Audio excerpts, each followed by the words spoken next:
విఘ్నేశ్వర షణ్ముఖ పార్వతీ సమేత పరమేశ్వరాయన్ మహా. Ramadevi astro and వాస్తు ఛానల్ని వీక్షిస్తున్న ప్రేక్షకులకు స్వాగతం.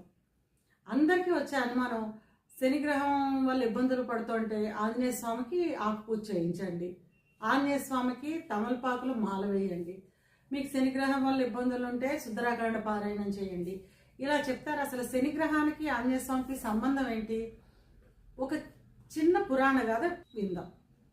రావణాసురుడు అత్యంత శక్తివంతుడు, నవగ్రహాల్ని కూడా అధీనంలో ఉంచుకోగల శక్తివంతుడు అన్నమాట. రావణాసురుడి భార్య మండోదరి గర్భంతో ఉంటుంది.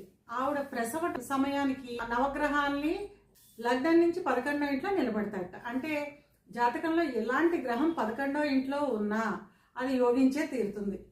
11వ ఇంట ఏ గ్రహం ఉంటే ఆ గ్రహం వెనతిరిగి చూడకుండా ఫలితాలు ఇస్తుంది. కనుక మొత్తం గ్రహాలన్నింటినీ తీసుకొచ్చి ఆయన 11వ ఇంట్లో నిలబెట్టాడు. కర్మకారకుడు కదా శని, చాలా ధర్మబద్ధంగా పనిచేస్తాడనమాట. ప్రసవ సమయానికి అంటే ఆ బాలుడు జనన సమయానికి 12వ ఇంట్లో అడుగు పెట్టేస్తాడు.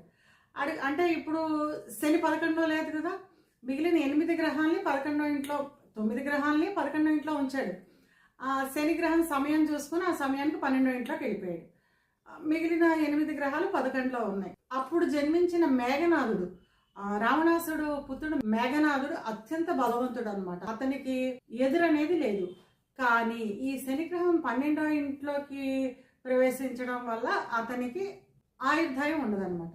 కనుక అప్పుడు రావణాసురుడు ఏం చేస్తాడంటే కోపం వచ్చి శనిని పట్టుకొచ్చి బంధించేస్తాడు లంకలో. బంధించేస్తే తర్వాత సీతాదేవిని రక్షించడానికి ఆంజనేయ స్వామి లంకకు వస్తాడు. లంకకు వచ్చిన సమయంలో ఆ లంకలో ఈ బంధింపబడి ఉన్న శనిని చూస్తాడనమాట. చూసి శనిని విడిపిస్తాడు.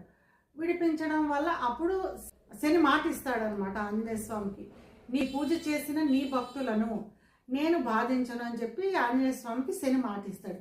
కనుక మనం ఎవరైనా శని బాధలతో ఇబ్బంది పడుతున్నప్పుడు ఆంజనేయ స్వామికి ఆకు పూజ చేయించడం, లేదా తమలపాకు మాల సమర్పించడం, పడమర దిక్కుకి తిరిగి హనుమాన్ చాలీసా పఠించడం, చివరికి ఈ కథ విన్నా కూడా శనిగ్రహ శాంతి జరుగుతుంది.